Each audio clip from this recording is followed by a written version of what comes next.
Hi everyone! Now I'm going to show you how to use breakout rooms in Zoom.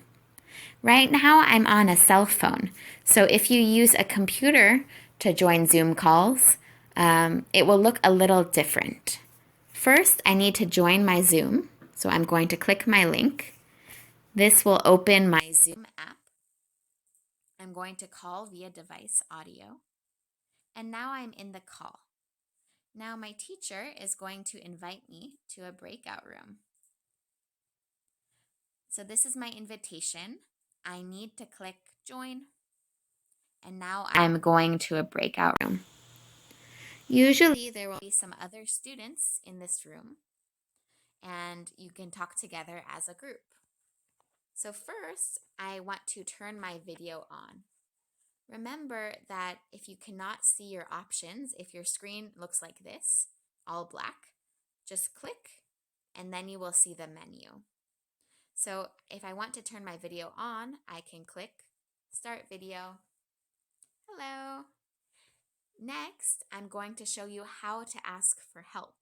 So maybe there's something you don't understand and you want your teacher to come help you. So click your screen and then here in the left corner, ask for help. You can invite the host to this breakout room for assistance. I'm going to click Ask for Help. Now my teacher got a message that I need his or her help. Also, I can use the chat in the breakout room. Click the screen so you can see your options. Now click More and Chat. Now you can type a message to the people in your group. In the chat in the breakout rooms, only the people in your group can see your messages, not the whole class. You can click Close. And the last thing I want to show you is how to share your screen.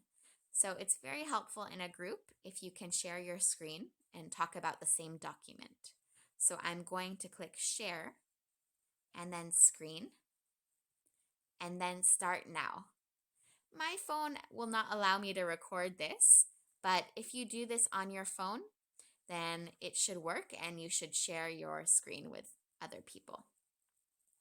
All right, that's it for now. As always, if you have questions, you can ask your teacher or the adult education office for help. Bye-bye.